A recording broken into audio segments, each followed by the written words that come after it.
Back to ఆ channel. నేను మీ కావ్య. మనకందరూ కూడా తెలిసిందే operation Sindoor. So operation Sindoor తర్వాత కూడా ఇంకా పాకిస్తాన్కి బుద్ధి రాలేదేమో, మళ్ళీ అదే దాడులు తెగబడుతుంది. దానికి ధీటైన సమాధానం ఇండియన్ ఆర్మీ కూడా చెప్తుంది. సో ప్రజెంట్ నేనైతే ఓయూలో ఉన్నా. సో ఇక్కడ ఓయూ ఏమంటుంది, పాకిస్తాన్ ఉగ్ర దాడికి సంబంధించి ఓయూ ఏమంటుంది, ఇది తెలుసుకోవడానికి వచ్చాను అనమాట. సో వాళ్ళ వర్షన్స్ ఏంటి అని తెలుసుకునే ప్రయత్నం మనం చేద్దాం. సో ఏంది పహల్గామ్ దాడి తర్వాత సింధూర్ పేరుతో మనం బుద్ధి చెప్పిన పాకిస్తాన్ పరిస్థితి ఏంటి, నేను రాత్రి నుంచి జరుగుతున్న దాడులు? ఏంటంటే మన పెహల్గాంలో జరిగినటువంటి దుర్ఘటనను ఏదైతే పాక్ ఉగ్రముక్కలు ఎవరైతే ఉన్నారో అమాయక పౌరులను బలిగొన్నారనే కారణంతో భారతదేశ సైన్యం ఏదైతే అక్కడ ఉన్నటువంటి ఉగ్రవాద స్థావరాలపైన, ఖచ్చితమైన స్థావరాలపైన, ఉగ్రవాద స్థావరాలపైన వాళ్ళ దాడులు చేయడం, వాళ్ళని భూస్థాపితం చేయడం జరిగింది. సో ఇదంతా జరిగిన తర్వాత అక్కడ జరిగిన పరిస్థితులు ఏంటంటే, పాకిస్తాన్లో ఎవరైతే ఉగ్రవాదులు చనిపోయారో, దాదాపు 200 మంది ఉగ్రవాదులు చనిపోతే ఆ ఉగ్రవాదులకు అక్కడ ఏదైతే అధికార లాంఛనాలతోటి అక్కడ ఉన్నటువంటి ఆర్మీ దహన సంస్కారాలు నిర్వహించడం అంటే పాకిస్తాన్ అనేది ఉగ్రమూకలను పెంచి పోషిస్తున్నది. ఉగ్రమూకలను ఎప్పుడు కూడా వాళ్ళకు అన్ని సహకారాలు అందిస్తున్నది. ఇది మనకు స్పష్టమైంది. అలా స్పష్టమైన సమయంలో సరే పెహల్గాం దాడికి ధీటైన సమాధానం చెప్పిరుగా అక్కడనే ఊరుకోవాలా, లేదంటే ఉగ్రవాదులందరినీ కూడా భారత్కి అప్పగించే పనైనా చేయాలి పాకిస్తాన్. కానీ ఇవన్నీ ఏం చేయక ఇప్పటికే ఆర్థిక లోటుతోటి తినడానికి తిండి లేక, తాగడానికి నీళ్ళు లేని పరిస్థితుల్లో ఉన్నటువంటి పాకిస్తాన్ నిన్న ఏం చేసిందంటే, మన భారతదేశం యొక్క సరిహద్దు జమ్మూ కాశ్మీర్ కావచ్చు, రాజస్థాన్ కావచ్చు, ఈ పంజాబ్, ఈ సరిహద్దు రాష్ట్రాల వెంబడి ఎల్ఓసి వెంబడి కాల్పులు జరపడం జరిగింది. కాల్పులు జరిపిన సందర్భంలో అక్కడ దాదాపుగా అమాయక ప్రజలు ప్రాణాలు కోల్పోవడం జరిగింది. డ్రోన్లతోటి, ఫైటర్లతోటి దాడులు చేయడం అంటేనే అక్కడ ఉన్నటువంటి అమాయక పేద ప్రజల యొక్క ఇళ్లను కూలగొట్టడం పాకిస్తాన్ యొక్క కపట నీతిని మళ్ళోసారి రుజువు చేసుకుంది. సో అఖిల భారతీయ విద్యార్థి పరిషత్గా ఏదైతే పాకిస్తాన్ ఇలాంటి కవ్వింపు చర్యలకు పాల్పడినప్పుడు ఇక్కడ మన భారత సైన్యం అదేవిధంగా తిప్పికొట్టడం జరిగింది. వాళ్ళకు సంబంధించిన ఫైటర్ విమానాలను, ఏదైతే రాడార్లను కూడా సమర్థవంతంగా తిప్పికొట్టి సరైన బుద్ధి చెప్పడం జరిగింది. సో ఇది అన్నింటినీ చూస్తుంటే ఏంటంటే పాకిస్తాన్ ఇంకా గెలుక్కుంటుంది. ఇంకా గెలుక్కోవడం అంటే, భారతదేశాన్ని పాకిస్తాన్ గెలుకోవడం అంటేనే ఇంకా నూకలు చెల్లినట్టే. ఈ ధరిత్రి పైన, ఈ భూమండలం పైన పాకిస్తాన్ అనేది ఉండదు. ఫ్యూచర్లో పాకిస్తాన్ అనేది పేరు కనబడదు, ఏదైతే మ్యాప్లో పేరు కనబడదు అనే విధంగా ఈరోజు పాకిస్తాన్ కాబోతుంది. ఎందుకంటే మనం నిన్న చూసాం, కేవలం వాళ్ళు చిన్న చిన్న డ్రోన్లతోటి తెగబడితే మన భారత సైన్యం, మన వాయు కావచ్చు, నెవీ కావచ్చు, అన్ని సమర్థవంతంగా తిప్పికొడుతూ లాహోర్లో కూడా అక్కడ ఉన్నటువంటి వాళ్ళ వాయుసేన యొక్క రాడార్ని మనము ధ్వంసం చేయగలిగాం. అక్కడ వాయుసేన యొక్క రాడార్ను ధ్వంసం చేయగలిగినామంటేనే పాకిస్తాన్ యొక్క ఏదైతే గగనతలంలో వాళ్ళు చేయాల్సిన వ్యూహాలకు అడ్డుకట్ట వేసిన వాళ్ళం అవుతాం. సో అదేవిధంగా ఇది లాహోర్లో కావచ్చు, ప్రధాని యొక్క నివాసానికి 20 కిలోమీటర్ల దూరంలో కూడా మనము క్షిపణిని ప్రయోగించాం. అంటే భారతదేశం ఇంకా అమాయక ప్రజలపైన, అక్కడ ఉన్న పాకిస్తాన్ ప్రజలపైన ఎక్కడ దాడి చేయడం లేదు. ఎప్పుడు కూడా మీరు కనువిప్పు కలిగేలా చేస్తుంది. మీకు ఈ విధంగా పని చేస్తాం, ఈ విధమైనటువంటి పనిష్మెంట్ ఉంటుంది, మా మీదకి మీరు వస్తే మాత్రం ఈ విధమైనటువంటి పనిష్మెంట్ ఉంటుంది అని హెచ్చరిక జారీ చేస్తుంది. అలాంటి హెచ్చరిక జారీ చేస్తున్న సందర్భంలో పాకిస్తాన్ ప్రధాని అక్కడ ఉండి సమీక్షించాల్సింది పోయి ఎక్కడో బంకర్లో దాక్కోవడం. పాకిస్తాన్ ప్రధానే బంకర్లో దాక్కున్నాడు అంటే అక్కడ ప్రజలకు సురక్షితంగా లేరు. అక్కడ ప్రజలకు సురక్షితంగా లేరనేది పాక్ యొక్క ఏదైతే ఆర్మీ చీఫ్ను కూడా మార్చడం జరిగింది. ఎందుకు మార్చడం జరిగిందంటే వాళ్ళ యొక్క వ్యవస్థ అంతా ఫెయిల్ కంటే భారతదేశం యొక్క క్షిపణిలు కావచ్చు, భారతదేశం యొక్క ఏదైతే సైన్యం ఉంగట కావచ్చు, పాకిస్తాన్ యొక్క సైన్యం యొక్క టెక్నాలజీ విషయంలో ఎక్కడ కూడా సరిపోలేదు. ఎక్కడ కూడా ఆర్థికంగా కావచ్చు, ఏ విధమైనటువంటి అక్కడ పాకిస్తాన్ అనేది సరితూగదు. కాబట్టి ఈ విధమైన చర్యలు చేస్తే పాకిస్తాన్ అనేది భూస్థాపితం కావడం ఖాయం. సో పాకిస్తాన్ వ్యవహారం ఎట్లా అనిపిస్తుంది? పాకిస్తాన్ వ్యవహారం ఎట్లా అనిపిస్తున్నది అంటే, తిన్న గిన్నెలో ఏదైతే మనము సామెతలు చూస్తూ ఉంటాం, తిన్న గిన్నెలో ఎరగడం ఇలాంటివి మనం చూస్తూ ఉంటాము. ఇలాంటి యొక్క వ్యవహారం పాకిస్తాన్ యొక్క వ్యవహారంలో మనకు కనిపిస్తూ ఉన్నది. ఎందుకంటే దాదాపుగా సింధు జలాలు అన్నీ కూడా భారతదేశంలో పారి 30% మనం వాడుకొని 70% వాళ్ళకి ఇస్తున్న తరుణంలో కూడా ఇంకా కూడా వారికి ఆర్థికంగా ఎవరైతే చైనానే అయి ఉండొచ్చు, ఇంకేదైనా మూకలే అయి ఉండొచ్చు, వాళ్ళకి ఆర్థికంగా వారికి డబ్బుని అయి ఉండొచ్చు, ఇంకేదో అయి ఉండొచ్చు, ఆర్థిక సాయాన్ని వాళ్ళకు అందిస్తూ వారి యొక్క కుట్రలు భారతదేశంపై పన్నే విధంగా ఈ యొక్క ఉగ్రమూకలను పెంచి పోషిస్తున్న తరుణంలో ప్రభుత్వం కూడా, అక్కడున్న పాకిస్తాన్ ప్రభుత్వం కూడా వాటికి అడ్డు చెప్పాల్సింది, అడ్డుకట్ట వేయాల్సింది పోయి అవన్నిటిని చూస్తూ తతంగాన్ని అంతా కూడా చూస్తూ వాళ్ళు అదే విధంగా ఉండడం, ఆ యొక్క ఉగ్రమూకలను పెంచి పోషించడం కూడా ఈరోజు పాకిస్తాన్ యొక్క కుట్రనీతి ఏదైతే కపట నీతి ఉందో దాన్ని తెలియపరుస్తూ ఉన్నది. ఈరోజు కూడా మనం చూసాము సింధు జలాలు ఆపిన తరుణంలో ఆపరేషన్, ఆ రోజు ఏదైతే పహల్గామ్ విషయంలో సింధు జలాలు ఆపిన తరుణంలో కూడా ఆపరేషన్ సింధూర్ నిర్వహించిన తర్వాత కూడా వాళ్ళు ఆపరేషన్ సింధూర్లో కూడా ఎక్కడా కూడా కేవలం ఉగ్రమూకల స్థావరాలపైనే భారతదేశం దాడి చేసింది తప్పితే ఎక్కడా కూడా పాకిస్తాన్ యొక్క సివిలియన్స్ పైన దాడి చేసిన తరుణం మనం చూడలేదు. వాళ్ళు రిపోర్ట్ చేసిన తరుణమైనా కూడా, భారతదేశం యొక్క సైనికులు రిపోర్ట్ చేసిన తరుణమైనా కూడా ఎక్కడ కూడా సివిలియన్స్కి ఎలాంటి హాని జరగలేదు. అంటే భారతదేశం యొక్క నీతి ఎలా ఉన్నదో, మన పాకిస్తాన్ యొక్క నీతి ఎలా ఉన్నదో ఇక్కడే అర్థమవుతూ ఉన్నది. అదేవిధంగా ఆపరేషన్ సింధూర్ తర్వాత వాళ్ళు ఏదైతే ఈ యొక్క పాకిస్తాన్కి బార్డర్ ఎల్ఓసి ఏదైతే ఉన్నదో దాని చుట్టూరుగా ఉన్న పంజాబ్ అయి ఉండొచ్చు, ఇంకేమైనా అయి ఉండొచ్చు, వాటిపైన నిన్నేదైతే దాడి చేసిరో అది యొక్క మనకు పాకిస్తాన్ యొక్క కుట్రనీతి మనకు బయటపడతా ఉన్నది. కాబట్టి మేమేమంటున్నామంటే నిన్న కూడా వారు ఒకవేళ ఉగ్రమూకలను దాడి చేసిన తరుణంలో ఆర్మీ యొక్క చీఫ్స్ పైన, ఆర్మీ పైన ఒకవేళ వాళ్ళకంత దమ్ముంటే ఆర్మీతో తలపడాలి, అంతేగాని సివిలియన్స్ పైన దాడి చేసిరు. కాబట్టి వాళ్ళ యొక్క కుట్రనీతి మనకు అక్కడ కనిపిస్తూ ఉన్నది. కాబట్టి ఇప్పటికి కూడా భారతదేశం సివిలియన్స్నే అయి ఉండొచ్చు, పాకిస్తాన్ అయి ఉండొచ్చు, హాని చేసే అంత అవసరం భారతదేశానికి లేదు. ఒకవేళ వాళ్ళకు ఉన్నదల్లా పాకిస్తాన్ యొక్క ఉగ్రమూకలు ఏవైతే చైనా అయి ఉండొచ్చు, ఇంకెవరైతే ఈ ఉగ్రమూకలను పెంచి పోషిస్తున్నారో ఆ ఉగ్రమూకలను హతం చేయాలనే ఉద్దేశంతోనే కేవలం వాటి యొక్క బంకర్లపై అయి ఉండొచ్చు, వారి యొక్క స్థావరాలపైన అయి ఉండొచ్చు భారతదేశం దాడి చేస్తూ ఉన్నది. కానీ పాకిస్తాన్ సివిలియన్స్ పైన తెగబడుతున్న తరుణంలో ఈరోజు మేము పాకిస్తాన్కి ఒక్కటే హెచ్చరిస్తూ ఉన్నాము, ఒకవేళ భారతదేశ సైన్యమే ఉండొచ్చు, భారత ప్రభుత్వమే ఉండొచ్చు, ఒకవేళ తలుచుకున్నట్టయితే రేపు పొద్దున ఎప్పుడైతే సూర్యుడు వచ్చే సమయం అవుతుందో అప్పటికి కేవలం పాకిస్తాన్ని ప్రపంచ నక్ష నుంచి తప్పించే యొక్క సత్తా భారతదేశానికి ఉన్నది. ఎందుకంటే ఈరోజు ప్రపంచ దేశాలన్నీ కూడా భారతదేశానికి సపోర్ట్ చేస్తూ ఉన్నాయి, ప్రపంచ దేశాలన్నీ కూడా భారతదేశంతో నిలబడుతూ ఉన్నాయి, ప్రపంచ దేశాలన్నీ కూడా భారతదేశం యొక్క నేస్తాన్ని కోరుతూ ఉన్నాయి. భారతదేశం ఈరోజు ఆర్థిక వ్యవస్థ పరంగా ఉండొచ్చు, ఏ వ్యవస్థ పరంగా ఉండొచ్చు, భారతదేశం ఈరోజు చాలా స్ట్రాంగ్గా ఉన్నది. ప్రపంచ దేశాల్లోకి వెళ్ళా ఈరోజు భారతదేశం వైపు చూస్తూ ఉన్నాయి. కానీ పాకిస్తాన్ ఈరోజు కేవలం వారికి తినే తిండి లేదు, వారికి రొట్టె కోసం కొట్లాడుతూ ఉంటారు, నీళ్ళ కోసం కొట్లాడుతూ ఉంటారు. అక్కడ లోకల్లో ఉన్న ప్రజలను ఏదైతే నిన్న మనం చూసాము బలూచిస్తాన్ లిబరేషన్ ఆర్మీ ఏదైతే 14 మందిని, 2 ఆఫీసర్లను 12 మంది ఆ యొక్క సైనికులను, పాకిస్తాన్ సైనికులను చంపిన తరుణంలో మనం చూస్తూ ఉన్నాం. కేవలం వాళ్ళ యొక్క రెబెలియన్స్నే వాళ్ళు ఆపలేకపోతున్నారు. అలాంటి తరుణంలో మేమేం చెప్తా ఉన్నామంటే నేను ఇంకో విషయం ఏంటంటే ఆపరేషన్ సింధూర్ కేవలం 2 లేడీ ఆఫీసర్లు they have lead the operation. అంటే పాకిస్తాన్ యొక్క బలాలేందో భారతదేశం ముక్కుసూటిగా చెప్పింది. మా యొక్క భారత సైనికులు ఎవ్వరు అవసరం లేదు, మీకు మహిళా కమాండర్ల యొక్క స్థాయి మీకు సరిపోదు అని కూడా చెప్పి ఆపరేషన్ సింధూర్ని అక్కడ చేసిన తరుణం మనం చూసాం. అదేవిధంగా ఈరోజు పాకిస్తాన్ను రేపు పొద్దున లేపేయాలంట భారతదేశానికి ఒక లెక్క కాదు. కానీ ఈరోజు భారతదేశము పాకిస్తాన్ సివిలియన్ల పైన, పాకిస్తాన్ యొక్క దేనిపైన దాడి చేయాల్సిన అవసరం లేదు, కేవలం ఉగ్రమూకలను భూస్థాపితం చేయాలనే ఉద్దేశంతో ఈరోజు అక్కడ చేస్తూ ఉన్నది. కానీ పాకిస్తాన్ అలా చేస్తే మాత్రం భారతదేశం ఎక్కడికి ఊకోదు. భారతదేశం తెగపడి ఖచ్చితంగా భారతదేశం ఆ యొక్క పాకిస్తాన్ని కనుమరుగు చేసే అంత స్థాయి కూడా భారతదేశానికి ఉన్నది. ఒకవేళ పాకిస్తాన్ ఈ ఉగ్ర కాల్పులు సివిలియన్స్ పైన ఆపకపోతే మాత్రం భారతదేశం అది చేసి చూపిస్తాను కూడా ఈ సందర్భంగా తెలియజేస్తూ ఉన్నాం. మీ పేరేందే? నా పేరు శ్రీకాంత్. సో వార్ జరుగుతున్న విషయం తెలుసు? తెలుసు. సో ఏంటి ఆ వార్ సిచ్యువేషన్ ఏమనిపిస్తుంది అసలు మీకు చూస్తుంటే? ఆపరేషన్ సింధూర్తో ఆగిపోతుంది అనుకున్నారా, లేదంటే మళ్ళీ పాకిస్తాన్ తెగబడుతుంది అనిపించిందా మీకు? వాస్తవానికి పాకిస్తాన్ ఇండియా యుద్ధం కొత్తగా ఏం జరుగుతలేదు. పాకిస్తాన్ ఇండియా యుద్ధం ఇప్పటికీ 4 టైమ్స్ యుద్ధం జరిగినా 4 సార్లు కూడా పాకిస్తాన్ ఓడిపోయింది.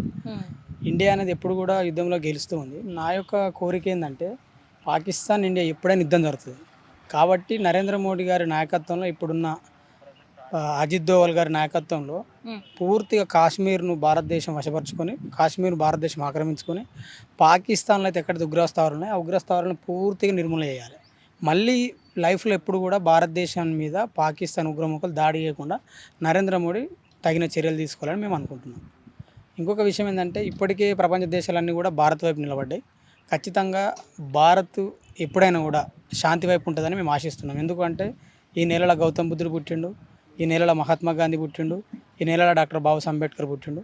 వీళ్ళు ఎప్పుడు కూడా హింసను కోరుకోలే, శాంతినే కోరుకోరు. కానీ భారతదేశం ఎప్పుడు కూడా శాంతిని కోరుకుంటున్నా కూడా కానీ పాకిస్తాన్ లాంటి కొన్ని దేశాలు భారతదేశాన్ని గెలికి మరి యుద్ధానికి సంసిద్ధ చేస్తారు. భారతదేశం ఎప్పుడు కూడా యుద్ధం చేయాలని ఉండదు. అవును. ప్రపంచ దేశాలతోని శాంతిగా సామరస్యంగా ఉండాలని కోరుకుంటుంది. అటు పాకిస్తాన్ కావచ్చు, ఇటు చైనా కావచ్చు, ఎప్పుడు కూడా భారతదేశాన్ని దాడి చేయాలని చూస్తున్నాయి. కాబట్టి మేమందరం కూడా దేశంలో ఎన్ని కలహాలు ఉన్నా ఏమున్నా కూడా దేశం మీద దాడి జరుగుతున్నట్టు మేము అందరం కూడా దేశం వైపే ఉంటాం. మాది ఎవరికైనా మా మాతృదేశం ఇంపార్టెంట్. మా మాతృభూమి మీద ఎవరు దాడి చేసినా కూడా మేము ఆ దాడిని తిప్పికొడతాం. మేము జవాన్ల వైపు, ఆర్మీ సైనికుల వైపు 140 కోట్ల మంది జనం కూడా ఆ సైన్యం వైపు ఉండి ఖచ్చితంగా ఈ వారిలో భారతదేశం ఖచ్చితంగా గెలుస్తుంది. సో హైదరాబాద్ పరిస్థితి ఎట్లా ఉంటుంది అనిపిస్తుంది? ఎందుకంటే ఒక సెన్సిటివ్ ఏరియాకు కూడా కేంద్రం గుర్తించిన పరిస్థితి. హైదరాబాద్ ఏరియా మ్యాక్స్ ఇప్పుడు ఉన్న సందర్భంలో అయితే మేము ఇక్కడ దాడులు జరిగాయి నేను అనుకుంటున్నాను. ఎందుకంటే ఇప్పటికే మన సైన్యం చాలా టెక్నాలజీ కలిగిన వ్యవస్థ, ప్రపంచంలోనే 4వ అతిపెద్ద సైనిక వ్యవస్థ కలిగిన దేశం భారతదేశం. ఈసారి అయితే హైదరాబాద్కి ఎటువంటి ప్రాబ్లం ఉండదని నేనైతే అనుకుంటున్నాను. కరాచీ 54 సంవత్సరాల తర్వాత మళ్ళీ కరాచీ పైన మన ఆర్మీ వెళ్ళడం నేను వాస్తవానికి కరాచీ కాదు, భారతదేశం అనుకుంటే టోటల్ పాకిస్తాన్ కూడా ఆక్రమించుకుంటుంది. అంత శక్తి ఉంది. మనము ఎందుకు వాళ్ళతో యుద్ధం అనే సందర్భం వచ్చినప్పుడే మనం కొద్దిగా ఆలోచించి అటువైపు ఆలోచన చేస్తున్నాం. కానీ వాస్తవానికి భారతదేశం అనుకుంటే పాకిస్తాన్ చాలా చిన్నది. ఒకవేళ మనం దాడి చేసినాం అనుకో, పాకిస్తాన్ నామరూపాలు లేకుండా పోతుంది. ప్రపంచ పటం నుంచి కూడా పాకిస్తాన్ పోతుంది. కానీ మనము ప్రపంచ మానవుల్ని ప్రేమించిన దేశం భారతదేశం. ఏ దేశాన్ని ద్వేషించలేం. కాబట్టి పాకిస్తాన్ కూడా మన వాళ్ళు ఆచితూచి అడుగులేస్తారు. ఒకవేళ మనమే కనుక పాకిస్తాన్ కొట్టాలనుకుంటే పాకిస్తాన్ ప్రపంచ పటంలో కూడా ఉండదు. అంత శక్తి భారతదేశానికి ఉంది. కాబట్టి మనం అందరం కూడా యుద్ధము జరగకపోతేనే బాగుండని ఆశిస్తున్నాం. ఇటు రెండు వైపులా కూడా యుద్ధం జరిగినా కూడా ఈ రెండు వైపులా ప్రజలు నష్టపోతారు, అది ఆర్థికంగా కూడా నష్టపోతుంది. కానీ ఎక్కువ శాతం మాత్రం పాకిస్తాన్ నష్టపోతుంది. పాకిస్తాన్కు ఇప్పటికి కూడా బుద్ధి రాకపోవడం అనేది చాలా బాధాకరం. ప్రతిసారి ఉగ్రవాదులను భారతదేశంతో తోలిచ్చి దాడి చేపించడము, మళ్ళీ రిట్రీట్ అయ్యి మాకు ఉగ్రవాళ్ళకి సంబంధం లేదని చెప్పడము, మళ్ళీ ఉగ్రవాళ్ళు చచ్చిపోతే వాళ్ళ సైన్యంలో ఉన్న సైనిక అధికారులను ఆ ఉగ్రవాద అక్కడ తీసుకుపోయి సంతాపం తెలపడం, ఇది చాలా సిగ్గుమాలిన చర్య. ప్రపంచ దేశాలు అన్నీ చూస్తున్నాయి. భారత్ వైపు ఉండాలా, పాకిస్తాన్ వైపు ఉండాలని ప్రపంచ దేశాలు చూస్తున్న సందర్భంలో అన్నీ కూడా భారతదేశం వైపు ఉన్నాయి. ఏదైనా ఒక దేశం పాకిస్తాన్ వైపు ఉంటే ఆ దేశం కూడా ఉగ్రవాదులకు మద్దతు ఇచ్చిన దేశం అయితే తప్ప ఉగ్రవాదాన్ని వ్యతిరేకించిన దేశం కాదు. ఇవి ఏ దేశాలైనా, ఇప్పుడు చైనా, ఇంకా కొన్ని దేశాలు పాకిస్తాన్ మద్దతు చేయాలని అనుకుంటున్నాయి. కానీ వాళ్ళు ఒకవేళ మద్దతు తెలిపితే ఖచ్చితంగా ఉగ్రవాదానికి మద్దతు తెలిపిన వాళ్ళైతే ఆ ఉగ్రవాదులు కూడా రేపు ఆ దేశాలకే ప్రమాదకారికంగా మారుతుంది. ముందు నుంచి కూడా భారతదేశం ఉగ్రవాదానికి వ్యతిరేకంగా ఉంది, భవిష్యత్తులో కూడా ఉగ్రవాదానికి వ్యతిరేకంగా ఉంటుంది. ఒకవేళ ఉగ్రవాదాన్ని పాకిస్తాన్ నిర్మూలన చేయకపోతే నాకు తెలిసి మేబీ నరేంద్ర మోడీ గారి నాయకత్వంలోనే పాకిస్తాన్ పూర్తిగా నిర్మూలన చేసి పాకిస్తాన్కి తగిన బుద్ధి, తగిన మూల్యం కూడా ఇప్పుడున్న ప్రభుత్వాలు, ఇక్కడున్న ప్రజలు కూడా తెలియజేస్తారని మేము తెలుపుతున్నాం. సొంత దేశమైన పాకిస్తాన్లోనే యుద్ధం వద్దు అని, లేదంటే పాకిస్తాన్ ఆర్మీ తీసుకుంటున్న చర్యలకి నిరసన వ్యక్తం అవ్వడం, ఈ వార్తలు వింటుండే ఏమనిపించింది అసలు? చాలా బాధ అనిపిస్తుంది. ఎందుకంటే అక్కడున్న పౌరుల యొక్క పరిస్థితిని అక్కడున్న ప్రభుత్వాలు పట్టించుకోకుండా ఉగ్రవాదానికి మద్దతు తెలిపి అభివృద్ధి చెందుతున్న దేశము పాకిస్తాన్ కంటే చాలా రెట్లు అభివృద్ధిలో ముందున్న దేశం మీద దాడి చేస్తామనేది చాలా సిగ్గుమాలిన చర్య. అక్కడ ప్రజలకు స్పష్టంగా తెలుసు భారతదేశంతో మేము యుద్ధం చేస్తే మేము గెలవలేమని చెప్పి అక్కడ ప్రజలు అంటారు. నేను ఒక వీడియో చూసిన, వాళ్ళు ఏమంటారు అంటే మాకు యుద్ధం కాదే, 1 లీటర్ పాలు ఇయ్యని అడుగుతారు. తినడానికి వాళ్ళు తాగడానికి పాలు లేవు, తినడానికి తిండి లేదు. మా అంటే వాళ్ళు ఎన్ని రోజులు మనతో యుద్ధం చేస్తారు? మా అంటే 7 రోజులకు సరిపడంత సరికే ఉంది వాళ్ళ దగ్గర మూలధనం.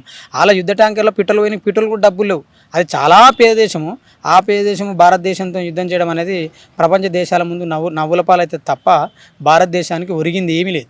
మేము ఒకటే చెప్పదలుచుకున్నాం, ఈ దేశంలో పుట్టిన వాళ్ళందరం కూడా ఇక్కడ ఎన్ని సమస్యలున్నా దేశ సార్వభౌమాధికారం మీద దాడి జరుగుతుందని తెలిస్తే ఇంటి నుండి ప్రతి ఒక్కరు కూడా తమ మాతృభూమిని, తమ దేశాన్ని కాపాడుకోవడానికి ఇంటి నుంచి ఒకరు ప్రతి ఒక్కరు బయలుదేరుతారు.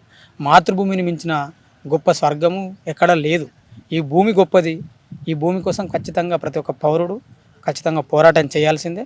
మేము మెజార్టీగా యుద్ధాన్ని మేము వ్యతిరేకిస్తున్నాం. కానీ మా మీద యుద్ధం జరిగితే మాత్రం మేము ఎట్టి పరిస్థితులు ఊకం, ప్రతిఘటించాల్సిందే, మేము పోరాటం చేయాల్సిందే. ఎందుకంటే మా మీద దాడి జరిగితే మేము కొట్లాడకపోతే ఎవడు కొట్లాడుతాను? రాజకీయ పార్టీలుగా, సిద్ధాంతాలుగా వైరుద్ధాలు ఎన్నైనా ఉండొచ్చు, కానీ భూమి కదా, మనది కదా. మన మీద దాడి జరిగితే మేము ఖచ్చితంగా రిటైర్ చేస్తాము. 1000% 140 కోట్ల మంది భారతీయులందరూ కూడా భారత ఆర్మీకి మద్దతుగా తెలుపుతున్నాం. ఉస్మాన్ యూనివర్సిటీ విద్యార్థులుగా, దేశంలోని అన్ని యూనివర్సిటీ విద్యార్థులుగా మా మద్దతు ఎప్పుడు కూడా మా ఆర్మీకి ఖచ్చితంగా ఉంటుందని మేము తెలియజేస్తున్నాం. నా పేరు ఆజాద్. నేను ఉస్మాన్ యూనివర్సిటీలో ఫిలాసఫీ డిపార్ట్మెంట్లో పిహెచ్డి చేస్తున్నాను. ప్రస్తుతం అంతర్జాతీయంగా చూసుకున్నప్పుడు ఈరోజు ప్రపంచవ్యాప్తంగా కూడా దేశాల మధ్య యుద్ధాలు అనేటివి కొనసాగుతూ ఉన్నటువంటి పరిస్థితి కనబడుతూ ఉన్నది. అదే క్రమంలో మన భారతదేశంలో ఒకటి పక్క దేశం ఉన్నటువంటి పాకిస్తాన్ తోటి కూడా ఇక్కడ యుద్ధం చేస్తున్నాం అనేటువంటి ఒక వాతావరణం ఏర్పడ్డది. అనేక మిస్సైళ్ళు, రాకెట్ లాంచర్లు ఇవన్నీ కూడా వాళ్ళు ఆపరేట్ చేస్తున్నటువంటి సందర్భం కనబడుతున్నది. ఇటువంటి సందర్భంలో ఈ యుద్ధాన్ని ఒక పౌర సమాజం ఏ విధంగా అర్థం చేసుకోవాల్సిన అవసరం ఉందంటే, యుద్ధం అనేది ప్రజలు కోరుకుంటలేరు. యుద్ధం అనేది పాలకులు వాళ్ళ కోసం అక్కడ పాకిస్తాన్లో ఉన్నటువంటి కొద్దిమంది పాలకులు, ఇక్కడ ఉన్నటువంటి భారతదేశంలో ఉన్నటువంటి బీజేపీ ప్రభుత్వం వాళ్ళ యొక్క కుహాన దేశభక్తిని చాటుకునే క్రమంలో ఇట్లాంటి యుద్ధాలను అనేకం ప్రేరేపిస్తున్నటువంటి పరిస్థితి మన కళ్ళ ముందు కనబడుతూ ఉన్నది. ఎందుకు యుద్ధం? యుద్ధం వల్ల ఏం లాభం? ఈరోజు భారతదేశం యొక్క ఆర్థిక పరిస్థితి దిగజారేటువంటి అవకాశం ఉంటుంది. అదేవిధంగా అక్కడ పాకిస్తాన్ ఉన్నటువంటి ప్రజల యొక్క పరిస్థితి కూడా దిగజారేటువంటి అవకాశం ఉంటుంది. ఇప్పుడు ఉగ్రదాడి జరిగింది అంటున్నాం. ఉగ్రదాడి జరిగే ముందు మనం అంత లోపలికి ఉగ్రవాదులు వస్తున్నప్పుడు భారతదేశ నిఘా వ్యవస్థ ఏం చేస్తూ ఉన్నది? ఇంత పెద్ద సైన్యం ఉంది, ఇంత పెద్ద నిఘా వ్యవస్థ ఉంది, ప్రపంచంలోనే మనం విశ్వగురు అని చెప్పేసి మాట్లాడుతున్నటువంటి పరిస్థితి ఉన్నది. ఇట్లాంటి సందర్భంలో ఇక్కడ ఉన్నటువంటి ఇంటెలిజెన్స్ వ్యవస్థ అదొక నిఘా వైఫల్యంతో కదా అక్కడ జరిగింది. అయితే ఉగ్రవాదులు అనే వాళ్ళు చేసే పని ఎవరు సమర్థించరు. అక్కడ ఉన్నటువంటి సాధారణ ప్రజానికాన్ని చంపమని చెప్పేసి ఎవరు చెప్పరు. అట్లాంటి చర్య అందరం ఖండించదగ్గింది. కాకపోతే వాళ్ళు అక్కడి దాకా వచ్చిన వాళ్ళు ఎవరు, వాళ్ళ పూర్వపరాలు ఏంటి, వాళ్ళ యొక్క బయోడేటా ఏంది మొత్తం క్లియర్గా బయట పెట్టి వాళ్ళపైన ఎటువంటి చర్యలు తీసుకుంటాం అనేటువంటిది ముఖ్యంగానే ఈరోజు అక్కడ ఉన్నటువంటి దేశం అక్కడ మతాన్ని పెంచి పోషించి అక్కడ మత కోణంలో వాళ్ళు యుద్ధాలు క్రియేట్ చేయడం, ఇక్కడ భారతదేశంలో ఇక్కడ ఒక మత కోణంలో ఇక్కడ యుద్ధం క్రియేట్ చేయడం, పాకిస్తాన్ అంటే ముస్లిము, ఇండియా అంటే హిందూ అనేటువంటి ఒక భిన్నమైనటువంటి ఒక వాతావరణం క్రియేట్ చేసి హిందూ ముస్లింల మధ్య మనం యుద్ధం అనేది ఒక వాతావరణం క్రియేట్ చేయడం అనేది కరెక్ట్ కాదు. దీంట్లో మరీ ముఖ్యంగా ప్రపంచవ్యాప్తంగా ఇప్పుడు కార్గిల్ జరిగింది, కార్గిల్ తర్వాత ఇప్పుడు జరుగుతూ ఉన్నది. ఇట్లాంటి యుద్ధాలకు కారణం ఏంటంటే ఈ ప్రపంచంలో అమెరికా అనేటువంటిది ఆయుధ వ్యాపారాన్ని తీవ్రతరం చేస్తున్నది. ఆయుధ వ్యాపారం చేసుకుంటా ఈ ఆయుధాలు ఇరు దేశాలకు అమ్ముకుంటా, ఒకవైపు రష్యా, ఒకవైపు చైనా, ఒకవైపు అమెరికా, ఇట్లాంటి దేశాలు సామ్రాజ్యవాద దేశాలు ఈ యుద్ధాలకు ప్రధాన కారణంగా ఈరోజు కనబడుతూ ఉన్నాయి. అట్లాంటి సందర్భంలో ఎవరు చనిపోయినా కూడా, ఇక్కడ మన దేశ సైనికులు చనిపోయినా కూడా సైనికుల యొక్క కుటుంబాలు అనేక ఇబ్బందులు ఎదుర్కోవాల్సినటువంటి పరిస్థితి ఉంటుంది. అనవసరమైనటువంటి త్యాగాలు అవసరం లేదు. మనం వాళ్ళతో యుద్ధం చేయాల్సిన అవసరం లేదు. ఇక్కడ ఐక్యరాజ్య సమితి ఉంది, అనేక రకాలైనటువంటి నియమ నిబంధనలు ఉన్నాయి. ఏ విషయమైనా శాంతియుతంగా పరిష్కరించుకోవాల్సినటువంటి అవసరం ఉన్నది. కాశ్మీర్ ప్రజలు ప్రతిసారి ఇక్కడ బలయ్యేది ఎవరు? కాశ్మీర్ ప్రజలు. కాశ్మీర్ ప్రజలు ఏం కోరుకుంటున్నారు? కాశ్మీర్ అనేటువంటిది ఒక స్వతంత్ర రాజ్యాంగం ఉంది, మేము కాశ్మీర్ ప్రజలుగానే మేము బతుకుతాం అనేటువంటి ఒక ఆలోచనగా వాళ్ళు ఎన్నో సంవత్సరాల నుంచి వాళ్ళ ఆకాంక్షను వాళ్ళు వెలిపిస్తున్నారు. అనేక పౌర ఉద్యమాలు కూడా చేసిన వాళ్ళు ఎప్పుడు కూడా హింస కోరుకోలే. కాశ్మీర్ ప్రజలు ఎప్పుడు హింస కోరుకోలే. ఇన్ని సంవత్సరాల్లో వాళ్ళు ఎప్పుడు కూడా టూరిస్టులను ఇబ్బంది పెట్టలేదు. మీరు గమనించండి, కాశ్మీర్ ప్రజలు ఎప్పుడు వాళ్ళు బతికేది 80% ఆఫ్ ద పీపుల్ కాశ్మీర్ వాళ్ళు టూరిజం మీద బతుకుతారు. అట్లాంటప్పుడు వాళ్ళు టూరిస్టులను ఎందుకు చంపాలనుకుంటారు? కాశ్మీర్ ప్రజలే అక్కడ సహకరించినటువంటి పరిస్థితి కూడా మనకు కనబడుతూ ఉన్నది. మనకు ఇక్కడ నేవీ ఆఫీసర్ వాళ్ళ వైఫ్ కూడా ఏం చెప్పిళ్ళు, వాళ్ళతో మాకు ఎలాంటి ప్రాబ్లం లేదు, ముస్లిం హిందూ కోణం కాదు ఇది అని చెప్పేసి అనేక ట్రోల్స్ ఆమె మీద. ఇట్లాంటి సందర్భంలో మనం ఆలోచించాల్సిందంటే ఎప్పుడు కూడా యుద్ధం వినాశనాన్ని కోరుకుంటుంది, యుద్ధం ప్రజల ప్రాణాలను తీసేస్తుంది, యుద్ధం ఆస్తుల ధ్వంసం చేస్తుంది. యుద్ధాన్ని ఎప్పుడు కూడా కోరుకోకూడదు. ఒక అతిపెద్ద ప్రజాస్వామ్య దేశంగా మనం ఏం చేయాలి? చర్చల ద్వారా ఏ విషయాన్ని పరిష్కరించుకోవాల్సిన అవసరం ఉంది. ఇది ఏంటి అంటే ఒక రెచ్చగొట్టే తత్వం, ఒక ఉన్మాద వైఖరి అనేది ఎప్పుడు కూడా ప్రమాదకరమైంది. అది భారతదేశంలో ఉన్నటువంటి పాలక వర్గాలకైనా కానీ, లేకపోతే పాకిస్తాన్లో ఉన్నటువంటి పాలక వర్గాలకైనా కానీ ప్రజలు కోరుకుంటారు. ఇక్కడ సినిమా యాక్టర్లు యుద్ధం చేస్తలేరు, సాధారణ ప్రజలు యుద్ధం చేస్తలేరు. కానీ యుద్ధంలో చనిపోయే వాళ్ళు ఎవరు? వాళ్ళ యొక్క తలలు ఇరిగిపడుతున్నాయి, వాళ్ళ యొక్క రెక్కలు ఇరిగిపోతున్నాయి, వాళ్ళ యొక్క కాళ్ళు ఇరిగిపోతున్నాయి, వాళ్ళ యొక్క ప్రాణాలు తృణప్రాయంగా వాళ్ళు అక్కడ ఇవ్వాల్సినటువంటి పరిస్థితి ఎందుకు వస్తుంది? పాలకులు పెంచి పోషించే యుద్ధాలు ఇవి, ప్రజలు కోరుకున్నటువంటి యుద్ధాలు కాదు. యుద్ధం ఎప్పుడు కూడా వినాశానికే దారితీస్తుంది. కాబట్టి యుద్ధం వద్దు, మనం శాంతి ముద్దు. అదే కోణంలో మనం ఏది ఉన్న సమస్యను పరిష్కరించుకోవాల్సిన అవసరం ఉన్నది. యుద్ధాలు చేసుకుంటే పోతే ప్రపంచం మీద బూడి తప్ప ఏం మిగలదు. మనం గాజాను చూసినాం, ఇజ్రాయెల్ పాలస్తీనా యుద్ధం చూసినాం, ఇక్కడ ఉక్రెయిన్ రష్యా యుద్ధం చూసినాం. ఇట్లా యుద్ధాలను ఎవరు పెంచి పోషిస్తున్నారు? ఈరోజు ఆయుధ వ్యాపారంలో భాగమైనటువంటి సామ్రాజ్యవాద దేశాలైనటువంటి చైనా, అమెరికానే పెంచి పోషిస్తున్నాయి. ఇటువంటి కుట్రలు మనం అర్థం చేసుకోకుండా ఏదో మనం ఒక దేశభక్తి అనేటువంటి ఒక ముసుగులో ఉన్మాదాన్ని మనం తలకెక్కించుకోవడం సరైనది కాదు. ఉన్మాదాన్ని ఎక్కించుకోకూడదు. ఎప్పుడైనా కూడా సమస్యను శాస్త్రీయంగా అర్థం చేసుకోవాలి. ఏ సమస్యకు ఎట్లా పరిష్కారం అనేటువంటిది ఈ ప్రపంచంలో అనేక సమస్యలకు పరిష్కారాలు ఉన్నాయి. అట్లా కాశ్మీర్ సమస్యకు కానీ, లేకపోతే ఇంకొక ఈరోజు భారతదేశంలో అంతర్గత యుద్ధం జరుగుతుంది కగారు పేరు మీద, దానికి కానీ ఇలాంటి వాటికైనా ఒక పరిష్కారాన్ని చర్చల ద్వారా తీసుకోవాలి తప్ప ఇట్లా మనం ఆయుధాల వినియోగం, ఆయుధాల వ్యాపారాలు చేసుకుంటా వాళ్ళ కోసం మనం బలివాల్సిన అవసరం లేదని నా అభిప్రాయం. బలూచిస్తాన్ అనేది ఒక స్వతంత్ర రాజ్యాన్ని కోరుకుంటా ఉన్నది. స్వతంత్ర రాజ్యాన్ని కోరుకుంటున్నప్పుడు వాళ్ళ హక్కు, వాళ్ళ యొక్క పోరాటం వాళ్ళు చేస్తూ ఉన్నారు. అయితే ఒకవైపు పాకిస్తాన్లో ఉన్నటువంటి పాలకవర్గాలు ఏంది, ఇప్పుడు బలూచిస్తాన్ మన మద్దతు కోరుకుంటున్నది ఇట్లాంటి సందర్భంలో. బలూచిస్తాన్ అనేది స్వతంత్రంగా ఒక తెగ, అదొక ట్రైబల్, ఒక ఏరియా. వాళ్ళ యొక్క స్వయం ప్రతిపత్తిని వాళ్ళు కోరుకోవడం తప్పేం లేదు. వాళ్ళు అనేక సంవత్సరాలుగా వాళ్ళు పోరాటం చేస్తున్నారు, వాళ్ళ స్వయం నిర్ణయ అధికారం కోసం వాళ్ళు పోరాటం చేయడం తప్పలేదు. కాకపోతే అక్కడ ఉన్నటువంటి రెండు ముస్లిం తెగల మధ్య ఉన్నటువంటి ఒక పోరాటంలో భాగంగానే దాన్ని చూడాలి తప్ప వేరే ఒక ప్రత్యేకంగా అది ఒక ఉగ్రవాదమో లేదు ఇంకో సీమాంధ్ర ఉగ్రవాదమో, సీమాంధ్ర ఉగ్రవాదాలు 3-4 రకాలు ఉంటాయి. అంతర్జాతీయ ఉగ్రవాదం ఉంది, సీమాంధ్ర ఉగ్రవాదం ఉంది, అంతర్గత ఉగ్రవాదం ఉంది. ఇట్లాంటి పరిస్థితుల్లో దాన్ని ఒక పక్క దేశాల మధ్య ఒక సమస్య పరిష్కారంగా, భౌగోళిక సమస్య పరిష్కారం, రాజకీయ ఆర్థిక సమస్య పరిష్కారం, తెగల మధ్య సమస్య పరిష్కారంగా చూడాలి.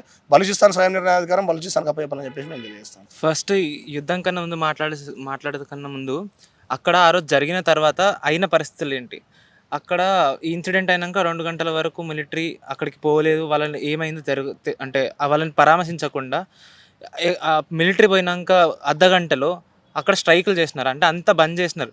బంద్ చేసి ఏదైతే స్కూల్స్లో, అంటే మేము ఆ రోజు నైట్ అక్కడ కాశ్మీర్ వాళ్ళతో గూగుల్ మీట్లో మాట్లాడినాం. అంటే మాకు ఒక గ్రూప్ ఉంది, ఒక ఆర్గనైజేషన్తో మేము మాట్లాడితే వాళ్ళు ఏమన్నారంటే, అంటే అక్కడ పరిస్థితి ఏంటంటే డిస్టిక్కి ప్లేస్కి వేరే వేరే కాజెస్. ఇప్పుడు మిలిటరీ వచ్చి అక్కడ టెర్రరిస్ట్ వచ్చి అటాక్ చేసిన దానికన్నా ముందు ఇదైతే వన్స్, కానీ అక్కడ రెగ్యులర్గా ఒక ఆర్గనైజేషన్ కాకపోతే ఒక ఆర్గనైజేషన్ వాళ్ళని టార్చర్ చేయడం ఇది రెగ్యులర్గా జరిగే ప్రాసెస్.